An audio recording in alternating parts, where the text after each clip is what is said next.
देखो 16 ग्रुप में क्या है, 16 ग्रुप में कौन कौन से एलिमेंट है। 16 ग्रुप का मैंने आपको बताया था, ये शॉर्टकट ट्रिक भी थी इसमें कि ओल्ड स्टाइल से टेपो, ओल्ड स्टाइल से टेपो, ठीक है, ओल्ड स्टाइल से टेपो, ये है आपका ग्रुप 16। ओ से ऑक्सीजन और एस से सल्फर और एस ई से सेलेनियम, टी ई से टेलुरियम और पी ओ से पोलोनियम। तो ये एलिमेंट हैं ग्रुप 16 के, ठीक है। तो ग्रुप 16 में कौन कौन से हैं, ओल्ड स्टाइल से टेपो, ओल्ड स्टाइल से टेपो means oxygen, sulphur, selenium, tellurium and polonium, ठीक है।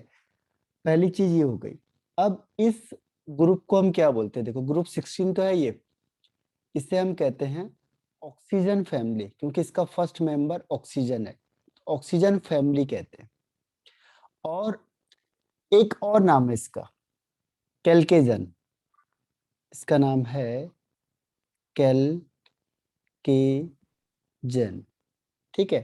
कैल्केजन का मतलब क्या होता है, कैल्केजन का मतलब ये होता है कि ओर फॉर्मेशन, अभी आपने ओर पढ़ा था मेटलर्जी में, तो जितने भी ओर होते हैं वो ओर किसके होते हैं, ऑक्साइड के, ऑक्सीजन के, आपने देखा होगा ऑक्सीजन के और सल्फर के, इन दोनों के ही ओर होते हैं, तो इसीलिए इसका ग्रुप का नाम उन्होंने क्या रख दिया, कैल्केजन मीन्स ओर फॉर्मिंग वाले, ओर फॉर्मिंग एलिमेंट, इसका मतलब ये हुआ, ठीक है। कैल्केजन मीन्स ओर फॉर्मिंग एलिमेंट। तो यहाँ तक क्लियर हुआ, ये पहला ग्रुप 16 एलिमेंट ओल्ड स्टाइल से टेपो means oxygen, sulphur, selenium, tellurium and polonium, ठीक है, पहली चीज हो गई। दूसरी चीज है इसमें कि आ, इस ग्रुप को हम कहते हैं, it is also called oxygen family या कैल्केजन। इसका मतलब होता है ओर फॉर्मिंग, यानी कि जो भी आ, ये ओर बनते हैं वो इन्हीं की वजह से बनते हैं। आपने देखा होगा ZnS जिंक सल्फाइड हो गया, या ऑक्साइड में हो गया Al2O3, Fe2O3, तो जितने भी ऑक्साइड होंगे, सल्फाइड होते हैं, तो ज्यादातर जो ओर होते हैं वो ग्रुप 16 मेंबर से कनेक्ट होते हैं। तो इसीलिए इस ग्रुप को हम कहते हैं कैल्केजन मींस ओर फॉर्मिंग एलिमेंट। यहाँ तक क्लियर है, आगे बढ़ जाऊं। Yes sir. ओके, अब देखो इसके बाद है, जैसे अभी हम फिजिकल स्टेट को हम ज्यादा देख लेते हैं। फिजिकल स्टेट, फिजिकल मतलब कि कौन सी, जैसे मैंने कहा ओल्ड स्टाइल से टेपो, इसमें जनरली ये दोनों क्या होते हैं, नॉन मेटल ही होते हैं, ठीक है। ये दोनों भी नॉन मेटल होते हैं और स्लाइटली मेटेलाइट प्रॉपर्टी भी ये शो कर देते हैं। और जो लास्ट है आपका, ये होता है रेडियो एक्टिव एलिमेंट। ध्यान रखते हैं मेटेलिक प्रॉपर्टी है, तो ये मेटल होगा, जैसे बिस्मिथ था, तो बिस्मिथ क्या था, मेटल था। ऐसी ये भी लास्ट वाला जो है, ये क्या करेगा, मेटेलिक प्रॉपर्टी शो करता है और ये रेडियो एक्टिव होता है, तो इसको हम जनरली यूज नहीं करते ज्यादातर। आप देखोगे कि पोलोनियम को हम यूज नहीं करेंगे, तो आंसर है क्यों, मतलब क्वेश्चन है कि क्यों इसे हम ज्यादा यूज नहीं करते, क्योंकि जो पोलोनियम होता है ये रेडियो एक्टिव एलिमेंट होता है। रेडियो एक्टिव मतलब होता है कि इसकी जो लाइफ होती है, हाफ लाइफ, वो बहुत शॉर्ट होती है, जैसे यूरेनियम वगैरह, ऐसी ये है, ठीक है। तो रेडियो एक्टिव होगा, इसीलिए हम इसकी स्टडी नहीं करते, हम फर्स्ट 4 को ज्यादा देखेंगे, इसे नहीं देखेंगे। तो आप बोलोगे कि ये पोलोनियम हमने क्यों नहीं लिखा इसमें, तो पोलोनियम का रीजन क्या है कि वो रेडियो एक्टिव एलिमेंट है, ठीक है। तो रेडियो एक्टिव एलिमेंट है, इसी वजह से हम पोलोनियम को, जब भी हम कंपाउंड बनाएंगे तो पोलोनियम को हम यूज नहीं करेंगे। तो क्लियर हुआ ये भी फिजिकल स्टेट में। सर एक बार दोबारा से बता दो, मैंने लेट ज्वाइन किया था। ओके, देखो इसमें पहली चीज क्या थी, ओल्ड स्टाइल से टेपो, इसके जो एलिमेंट हैं वो ये वाले एलिमेंट हैं, इसे कहते हैं 16 ग्रुप एलिमेंट। और पहला मेंबर इसका ऑक्सीजन है, तो इस ग्रुप को हम कह देते हैं ऑक्सीजन फैमिली। और ऑक्सीजन फैमिली के अलावा एक और नाम है जिससे इसको हम डिनोट करते हैं, ये है कैलकेजन्स। कैलकेजन्स मीन्स होता है ओर फॉर्मिंग, ओर फॉर्मिंग एलिमेंट, यानी कि ऐसे एलिमेंट जो ओर फॉर्म करते हैं। तो हमने ओर में बहुत सारे एलिमेंट पढ़े थे, उसमें जनरली सल्फाइड और ऑक्साइड बहुत ज्यादा होते हैं, इसीलिए इस ग्रुप का नाम रख दिया उन्होंने ओर फॉर्मिंग एलिमेंट, तो उसको हम कहते हैं कैलकेजन्स। ठीक है, यहाँ तक हुआ था। इसके बाद हमने बताया कि जो फिजिकल स्टेट होती है ओल्ड स्टाइल से टेपो में, यानी ऑक्सीजन सल्फर नॉन मेटल होते हैं, सेलेनियम और टेलोरियम होता है मेटल वाइट, और लास्ट में जो पोलोनियम होता है वो मेटेलिक प्रॉपर्टी शो करता है। लेकिन पोलोनियम की खास बात क्या है कि ये रेडियो एक्टिव होता है। अगर आप लोगों ने रेडियो एक्टिव पढ़ा है तो यस कह दो, नहीं पता है तो नो लिख दो। रेडियो एक्टिव एलिमेंट,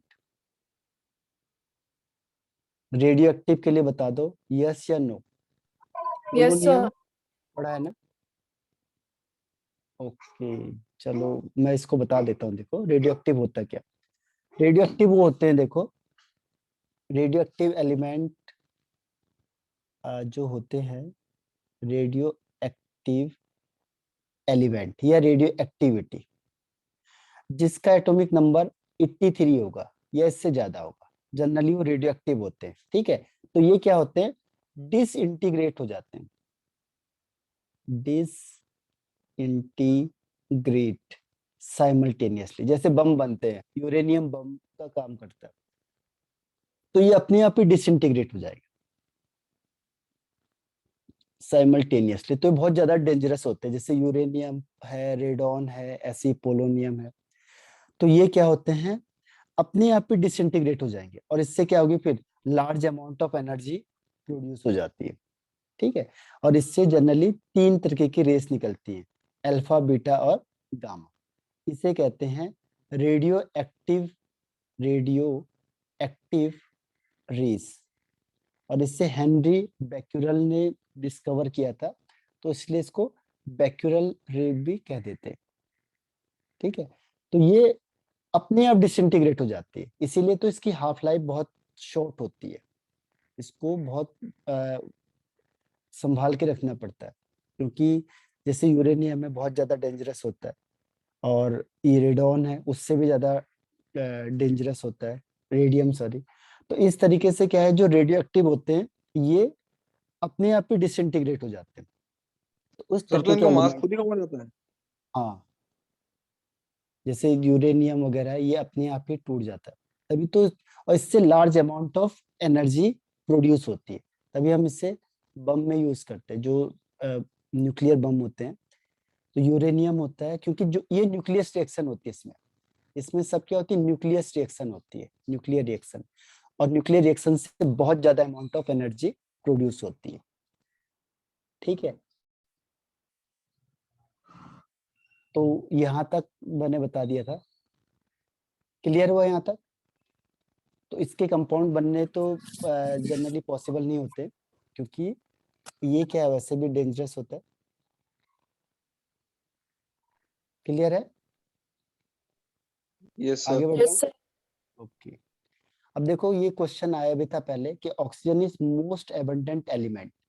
जो ऑक्सीजन है एलिमेंट के केस में, ऑक्सीजन का नंबर है फर्स्ट, सबसे ज्यादा एलिमेंट अगर नेचर में जो भी है वो है ऑक्सीजन, ऑक्सीजन का फर्स्ट नंबर है।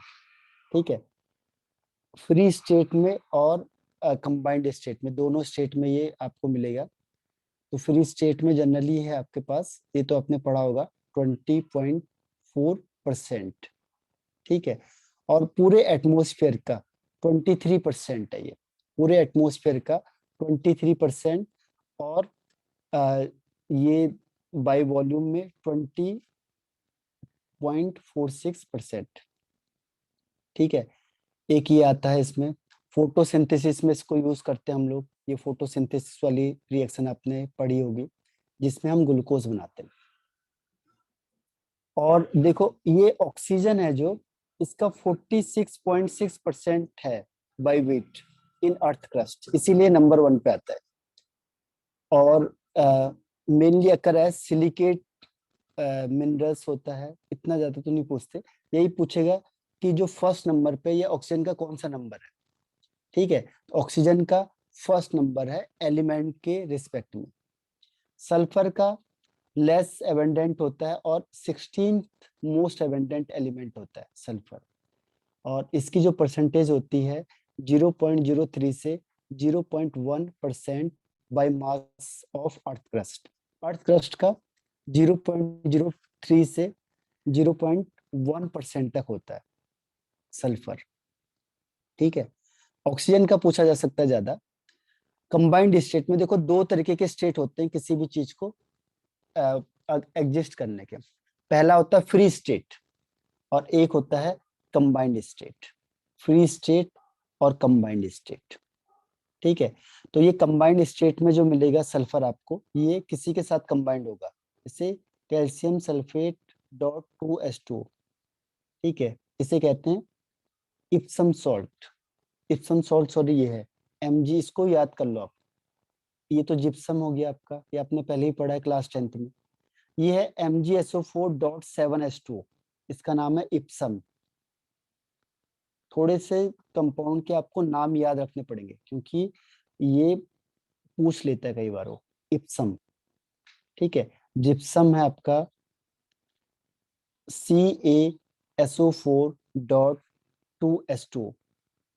ठीक, तो इसको याद कर लेना आप। और इसके अलावा ये तो हमने पढ़ ही लिया है, zinc blende, ZnS, copper pyrite हो गया, CuFeS2। कॉपर के तो जितने भी होते हैं बस यही दो ज्यादातर इंपॉर्टेंट है, बाकी का नहीं आता इतना। अब आगे चलते हैं।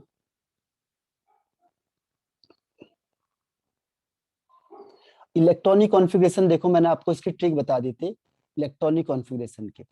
इसने वही चीज को फॉलो किया है। देखो एक बार आपको इसमें बता देता हूँ। जैसे ऑक्सीजन का 8, देखो मैंने कहा था गैप होगा, पहले 8 फिर 18 18 32, गैप होगा 8 18 18 32। जैसे OSSCTEPO।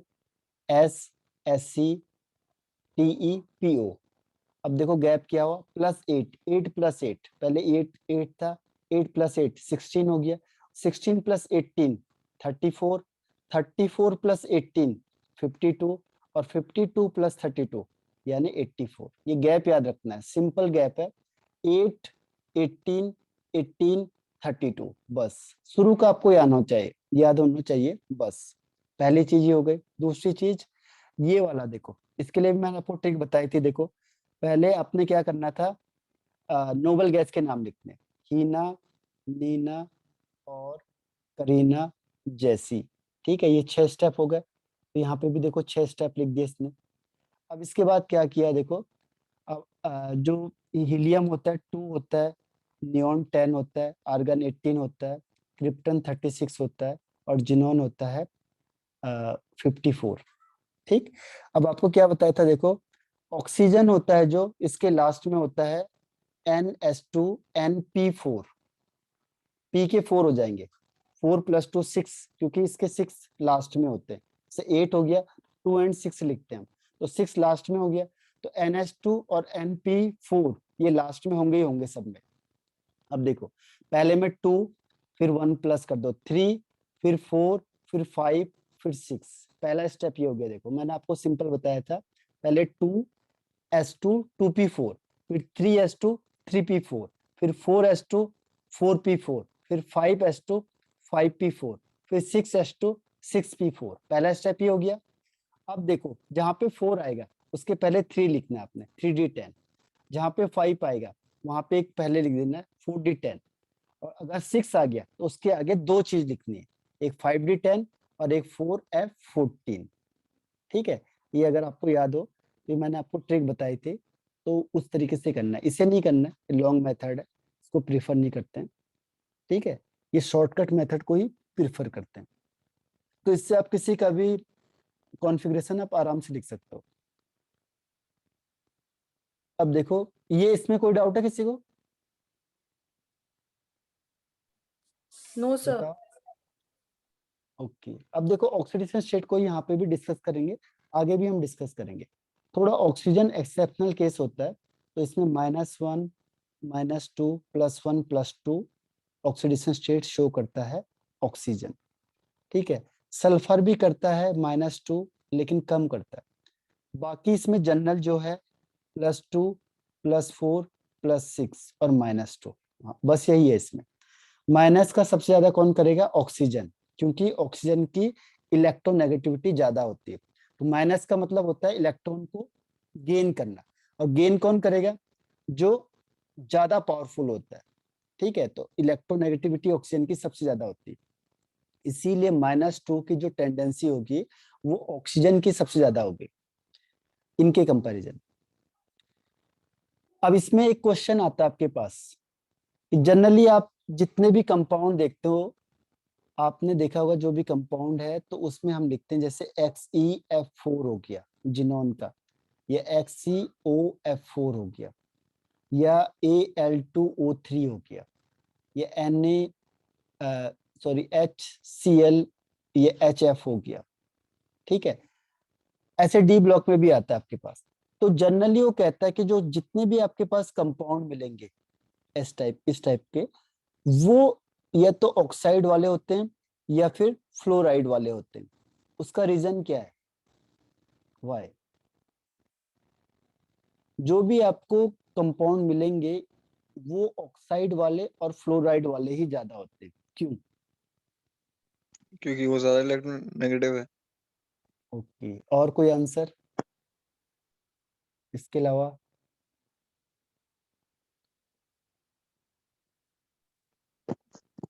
ओके श्रुति, और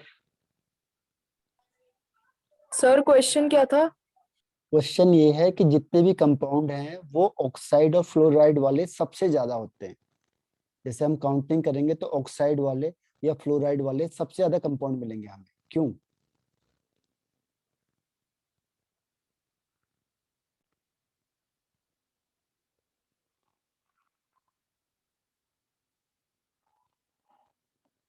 जल्दी बताओ। सर क्योंकि ऑक्साइड्स की रिएक्टिविटी हाई होती है।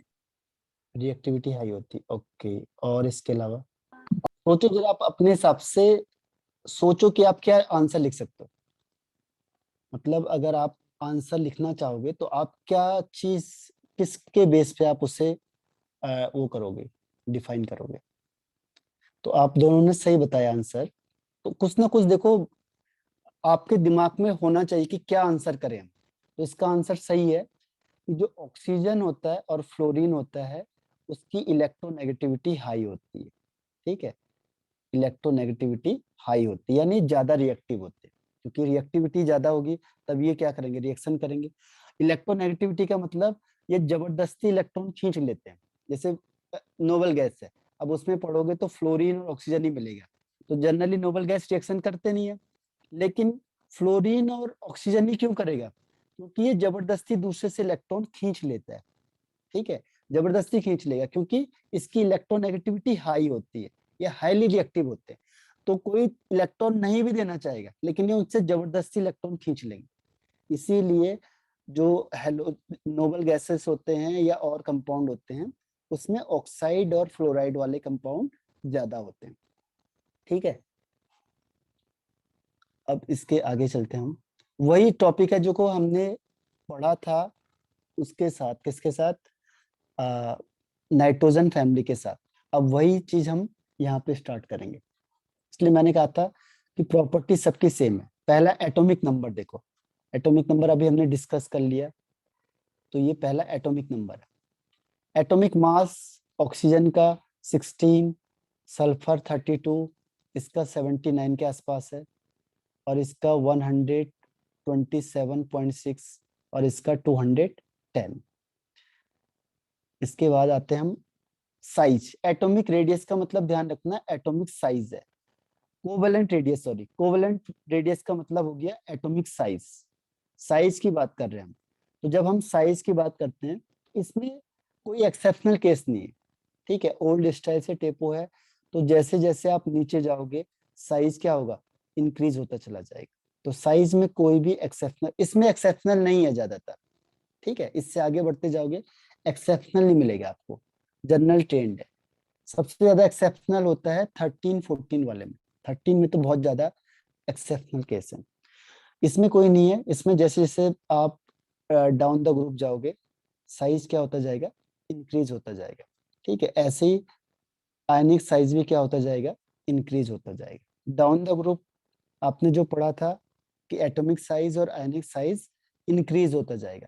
रीजन क्या है, जो नंबर ऑफ शेल होंगे वो इंक्रीज हो जाएंगे, नंबर ऑफ शेल इंक्रीज हो जाते हैं, इसीलिए टॉप टू बॉटम जाते समय क्या होगा, साइज इंक्रीज हो जाएगा।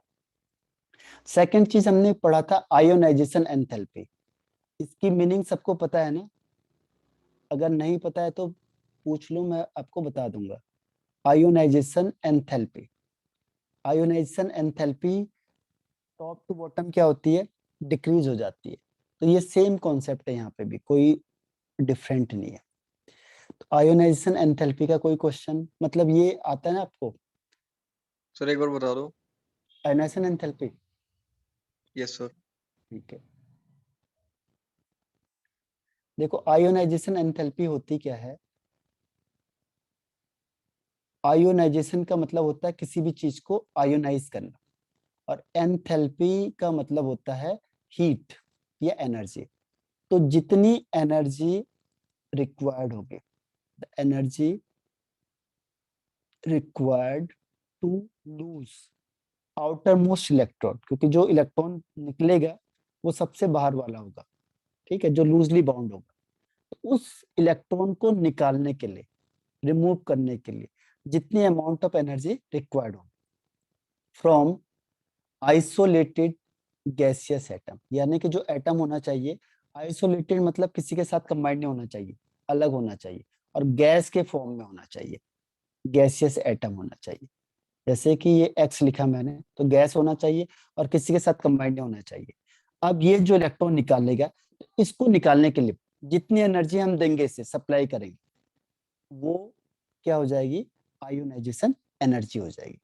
इसको अफेक्ट कहाँ पे करते हैं, देखो जो आपके पास ज्यादातर होगा वो होता है हाफ फील्ड और फुली फील्ड, ज्यादा स्टेबल होते हैं, तो उससे इलेक्ट्रॉन निकालना मुश्किल होता है। और जो छोटा साइज होगा, तो जो छोटा साइज होगा तो उससे इलेक्ट्रॉन निकालना मुश्किल हो जाता है, क्योंकि उस वो न्यूक्लियस है जो, उससे इलेक्ट्रॉन टाइटली बाउंड होगा, ठीक है। तो इसीलिए जो छोटे साइज वाले होते हैं उसका आयनाइजेशन एंथैल्पी बहुत ज्यादा होती है, और जो बड़े साइज होते हैं उससे इलेक्ट्रॉन निकालना आसान है, यानी आपने थोड़ी सी हीट दी और इलेक्ट्रॉन निकल जाता है, ठीक है। तो जैसे हम लोग अभी डिस्कस करेंगे, जैसे ऑक्सीजन है, ऑक्सीजन का साइज छोटा ही है, न्यूक्लियस है, फर्स्ट सेल सेकंड सेल, तो यहाँ पे ये न्यूक्लियस के बिल्कुल पास है, तो यहाँ से इलेक्ट्रॉन निकालना मुश्किल है, तो आपको ज्यादा अमाउंट ऑफ एनर्जी देनी पड़ेगी। अब मैंने कहा कि टेलोरियम है, ये न्यूक्लियस हो गया 1 2 3 4 5 6 है सपोज, तो जो 6 वाला है, अब इसका जो इलेक्ट्रॉन है, अब न्यूक्लियस कहाँ रह गया, ये इलेक्ट्रॉन कहाँ रह गया, तो आपने थोड़ी सी हीट दी और ये इलेक्ट्रॉन यहाँ से रिमूव हो जाएगा, क्योंकि जितना बड़ा साइज होगा। तो ऐसे इसका मतलब क्या हुआ कि जो डाउन द ग्रुप होगा, down the group sorry ionisation energy या एंथैल्पी या आयनाइजेशन पोटेंशियल, एक ही चीज है ध्यान रखना, ये डाउन द ग्रुप क्या होता जाएगा, डिक्रीज होता जाएगा, ठीक है। तो ये इसका लॉजिक है, अब समझ में आया। Yes sir. ओके, तो इसका मतलब क्या हुआ, अब देखो यहाँ पे वो दो वैल्यूज देता है, इसमें भी बहुत जो आपको यहाँ पे कंफ्यूज करेगा, क्वांटिटेटिव में भी और वैसे भी। देखो कैसे, ऑक्सीजन बनाया आपने 1s2 2s2 2p4, यानी s के 2 और p के 4 इलेक्ट्रॉन है, 1 2 3 4।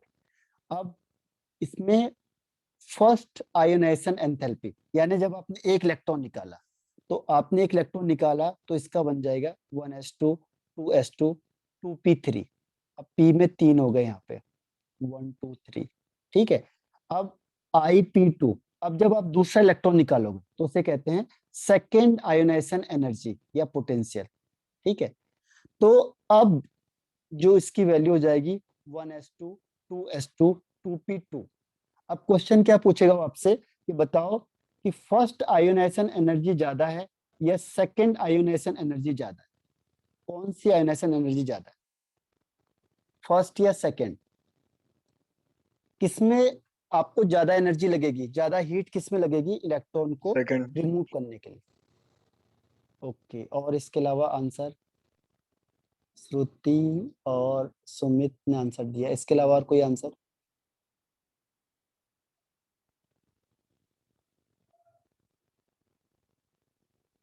हेमंत, अच्छा। और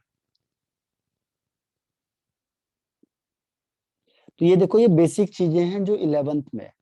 तो ये सारी बेसिक चीजों को आप डीपली पढ़ सकते हैं क्योंकि इसमें कौन से फैक्टर अफेक्ट होंगे। तो इसमें जो आंसर है वैसे भी देखो सेकेंड ही होगा ये। क्यों होगा? क्योंकि सेकेंड टाइम्स में क्या होता है, जैसे पहले सपोज करो फर्स्ट स्टेप में 8 इलेक्ट्रॉन है और 8 ही प्रोटॉन है। 8 प्रोटॉन 8 इलेक्ट्रॉन को खींच रहे हैं। ठीक है, पहले स्टेप में।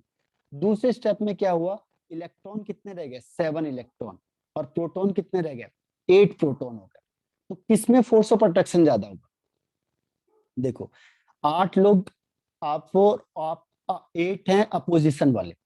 ठीक है, दोनों में रस्सी खींच हो रही है, तो क्या होगा, लगभग लगभग बराबर वाले होंगे। तो इससे इलेक्ट्रॉन को निकालना आसान है।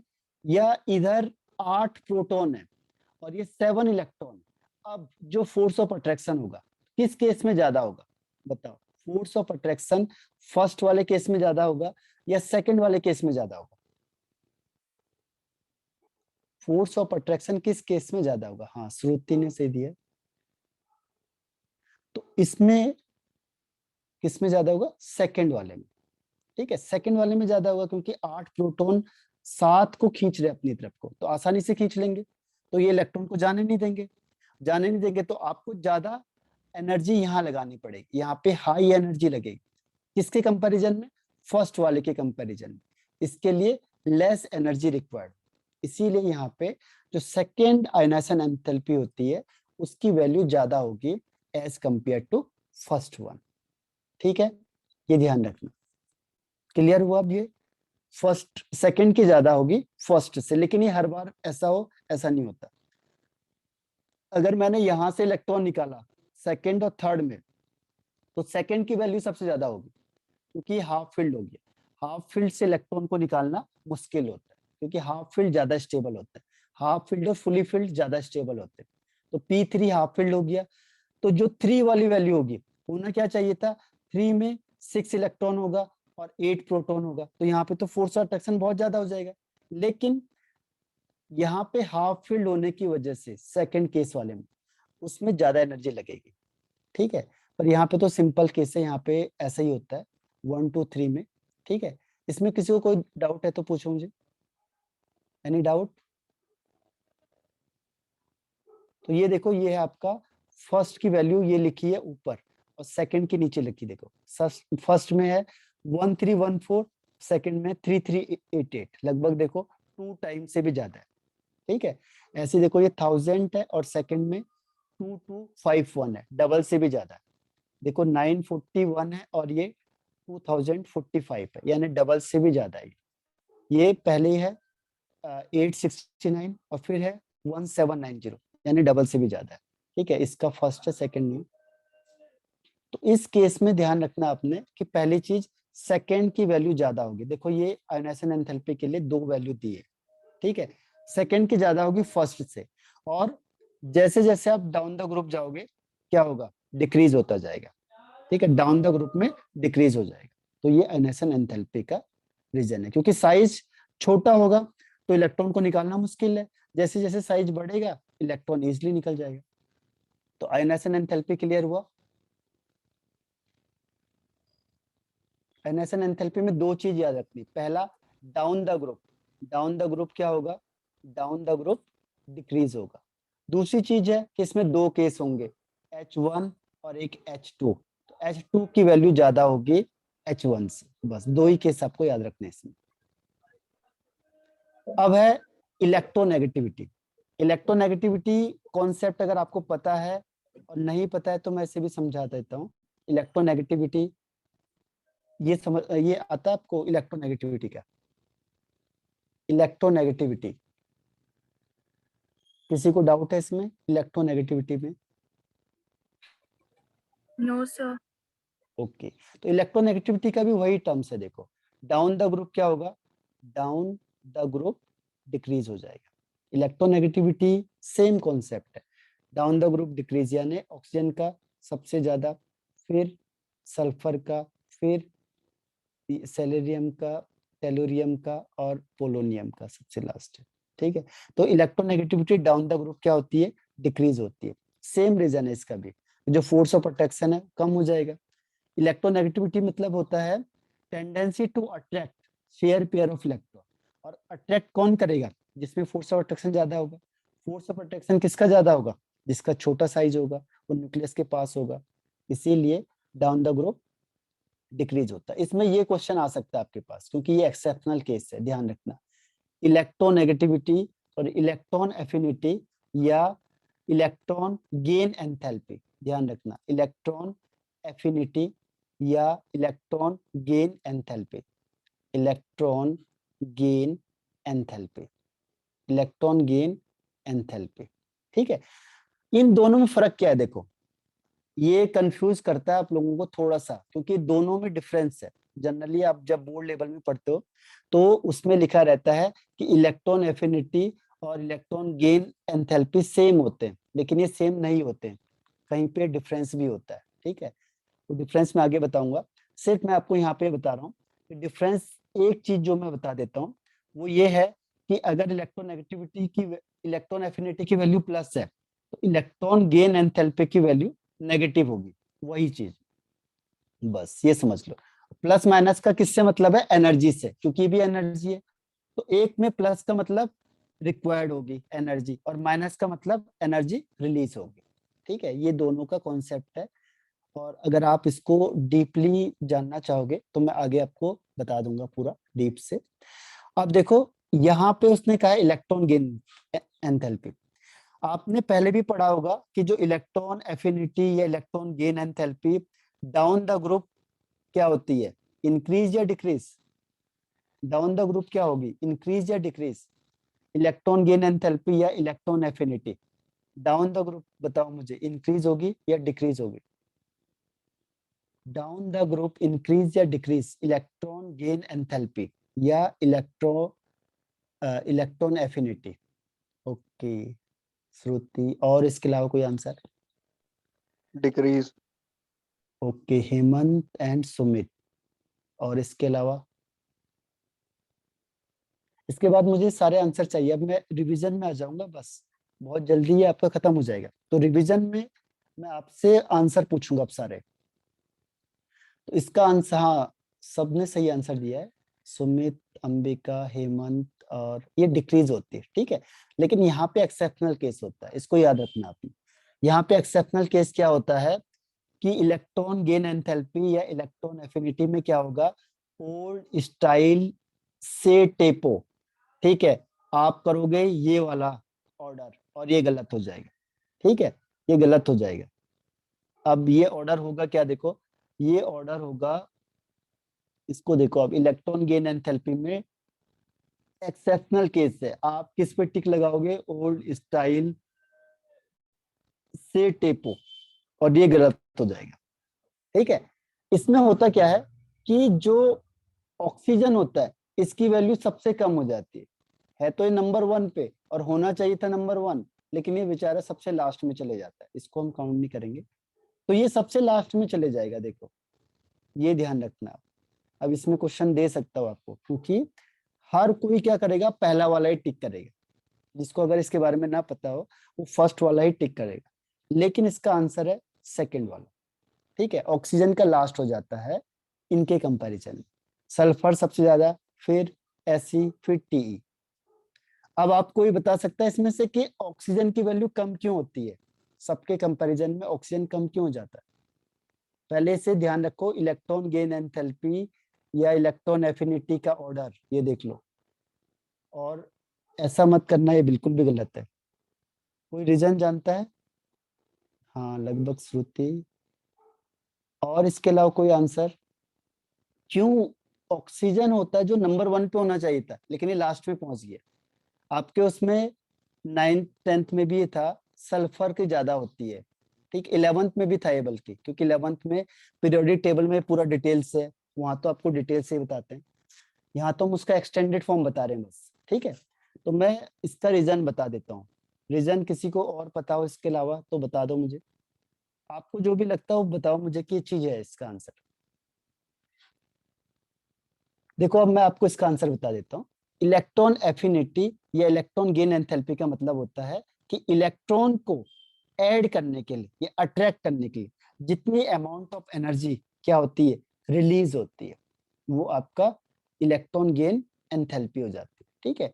अब होता क्या है कि जो ऑक्सीजन होता है, ठीक, ऑक्सीजन का छोटा साइज हो गया, देखो 2 and 6, तो एक सेल हो गया, इसको इससे दिखा देता हूँ, एक और एक 2 सेल हो गए, ठीक है। और इसमें यहाँ पे 6 इलेक्ट्रॉन है, छोटा सा साइज है, और 6 इलेक्ट्रॉन इसके बाहर हो गए। अब आप बाहर से इलेक्ट्रॉन यहाँ पे अंदर ऐड करवाओ। एफिनिटी मतलब इलेक्ट्रॉन खींचना, या इलेक्ट्रॉन गेन का मतलब है गेन करेगा, इलेक्ट्रॉन को खींचेगा, ठीक है। अब ये गेन तो कर रहा है, लेकिन ये इलेक्ट्रॉन इसे पास आने नहीं देंगे, क्योंकि ये क्या यहाँ पे क्या होगा, इलेक्ट्रॉन इलेक्ट्रॉन रिपल्सन हो जाएगा। छोटा साइज है, सारे इलेक्ट्रॉन पास पास है, और इलेक्ट्रॉन इलेक्ट्रॉन क्या करेंगे, रिपेल करेंगे, ये इसको आने नहीं देंगे। आया समझ में? तो यहाँ पे इलेक्ट्रॉन इलेक्ट्रॉन रिपल्सन क्या होता है, हाईएस्ट हो जाता है, ज्यादा हो जाता है। अब ये इलेक्ट्रॉन को, न्यूक्लियस में तो पावर बहुत ज्यादा है, लेकिन ये बाहर के जो इलेक्ट्रॉन है वो उसे अंदर नहीं आने दे रहे, क्योंकि छोटा साइज है, इलेक्ट्रॉन इलेक्ट्रॉन रिपल्सन बहुत ज्यादा हो जाएगा, और जब ज्यादा हो जाएगा तो ये इसको इलेक्ट्रॉन को एक्सेप्ट नहीं कर पाएगा, तो एक्सेप्टिंग टेंडेंसी इसकी सबसे कम हो जाएगी। क्लियर हुआ ये? इलेक्ट्रॉन इलेक्ट्रॉन रिपल्सन हाईएस्ट होगा, और स्मॉल साइज की वजह से, क्योंकि छोटा साइज है तो सारे इलेक्ट्रॉन पास पास आ गए, तो जब इलेक्ट्रॉन पास पास आ गए तो क्या होगा कि उसे एक्सेप्ट नहीं करने देंगे। रिज्वाइन करो सेम आईडी पे, क्योंकि टाइम खत्म हो गया लगभग।